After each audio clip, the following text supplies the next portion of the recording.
Таня зовут, я с Казахстана. А вы из какого города? Костанай.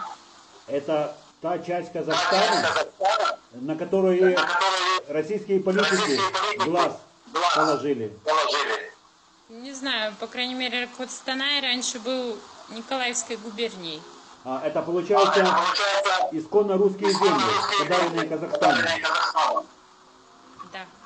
Вспомнил, да. Это Петропавловск, по-моему, Из Каменогорск, Костанай, да.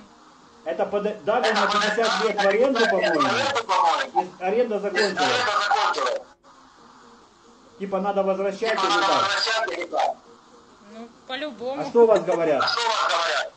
Что говорят? Ну, 50 на 50 ничего не говорят. Вы бы как хотели?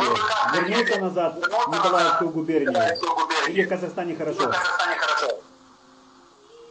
Да, блин, я бы в России пожила, конечно. Все-таки тянет домой. Я родилась в Казахстане, конечно, да, но в России бы я пожила. Потому что менталитет, я думаю, различается у нас все-таки. А вы украинка? Нет, я русская. А у вас фамилия на «ко» заканчивается или на «ин»? Я Жукова. Жукова. Татьяна Жукова.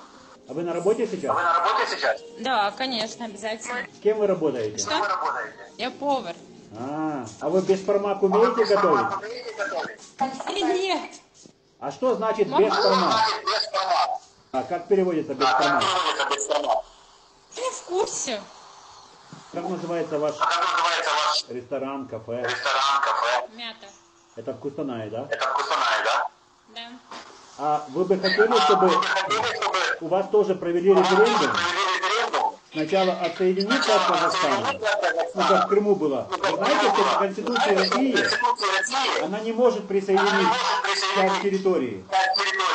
Нужно сначала проголосовать, отсоединиться от Крыма, в данной ситуации северная часть, а потом присоединиться к России. Вы бы хотели такой сценарий? Ну, было бы замечательно, но больше всего часть нашего народа, скорее всего, не согласятся. Между прочим, Крым, который раньше принадлежал России. Раньше все принадлежало. Раньше Костанай была Николаевская губерния. Ну и? Если раньше было Крым Россией, а Костанай тоже Россией, по логику Крыма им нужно прийти и забрать вас. Правильно? Ну, если захотят, придут, заберут.